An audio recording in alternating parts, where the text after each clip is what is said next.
Hello friends. मन इतना ज़्यादा दुखी है ना अंदर से, क्या बताऊँ। इतनी ज़्यादा टूट चुकी हूँ मैं इस देश के नेताओं की निहायती सोच देख के, इतनी छोटी सोच देख के।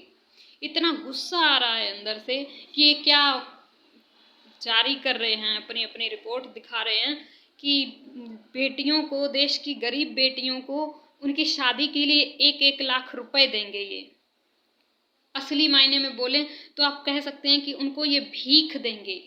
एक निवाला फेंक रहे हैं उस गरीब बेटी के घर वालों के सामने, ताकि वो उनको वोट दे सके। हमारा क्या कुछ इनने छीना नहीं है, कितना कुछ हमारा खाए बैठे हैं ये, और लास्ट में एक भीख के तौर पे दे रहे हैं हमें। हमें आपके भीख की जरूरत नहीं है, हमें हमारे अधिकार की जरूरत है। हमें हमारा अधिकार दो, जॉब दो, हमें आपकी भीख नहीं चाहिए साहब। शाह जी, आप इतनी बड़ी कुर्सी पे बैठ के इतनी घटिया सोच कैसे रख सकते हैं? इतनी घटिया तो ऐसी तो उम्मीद नहीं थी आपसे। कितना दुख होता है कि हमारे देश का नेता, इतना बड़ा नेता, इतनी छोटी सोच रखता है। वो बेटियों को भिखारी बनाना चाहता है। अरे बेटियों को आपकी भीख नहीं चाहिए साहब, बेटियों को रोजगार चाहिए। वो मेहनत कर रही हैं इतना, उन्हें उनका हक दे दो। बहुत है जिंदगी जीने के लिए।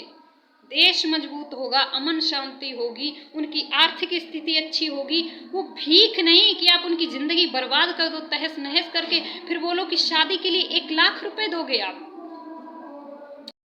इस देश का नेता इतनी छोटी सोच रखता हो, वो देश क्या ही तरक्की करेगा। जिस देश का नेता उस देश की बेटी को सशक्त, मजबूत ना बनाकर भिखारी बनाना चाहता हो, वो देश क्या मजबूती करेगा, वो देश क्या ही तरक्की करेगा। शर्म से डूब मरो साहब। इतनी बेकार सोच है आपकी। सच में दुख हो रहा है कि मैंने ऐसे देश में जन्म लिया है। देश तो बहुत अच्छा है हमारा, था और रहेगा, लेकिन जो इस टाइम पे नेता लोग हैं ना, गद्दी पे बैठ बैठ के बर्बाद कर दिया है, खोखला कर दिया है, बिल्कुल खत्म। बोले तो खत्म हो रहा है देश पूरा। अभी कुछ नहीं बिगड़ा है साहब, अभी भी हमें हमारा हक दे दो, हमें रोजगार दे दो, वर्दी दे दो। कुछ नहीं बिगड़ा है अभी, कोई बात नहीं।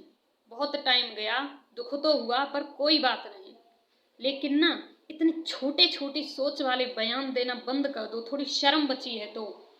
अगर कभी भी देश का कोई भी नेता होगा, उस देश में इतनी लाखों की संख्या में वैकेंसी होते हुए, इतने युवा उस नौकरी में जाने के योग्य होते हुए भटक रहे हैं साहब, तो असली देशद्रोही यही आदमी है जो उनकी रुकावट बन रहा है।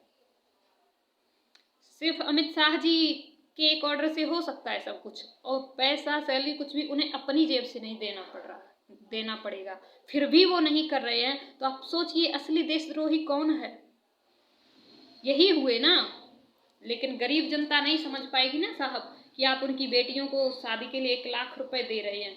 इतने भी मतलब दिमाग से पैदल नहीं है हम लोग, सब समझ आता है, ठीक है ना। तो थोड़ी सी शर्म बची है ना, थोड़ी सी शर्म बची है, थोड़ी सी शर्म कर लो, अभी समय है। कुछ नहीं, कोई बात नहीं, हम माफ कर देंगे। इतने दिन से आपने तंग किया है, परेशान किया है, लेकिन अगर आपने ये सोच के तंग किया है कि हम हार मान जाएंगे, तो आप बिल्कुल गलत फहमी में हैं। हम कभी नहीं हार मानेंगे। आपसे एक गरीब बेटी जिसने एसएससी जीडी 2018 का written test, medical test, physical सारे पास कर रखे हैं, वो आपसे गुहार लगा रही है, रिक्वेस्ट कर रही है अभी भी कि आप प्लीज उसको उसका हक दे दो। आप हमें हमारा हक दे दो, हमें वर्दी दे दो।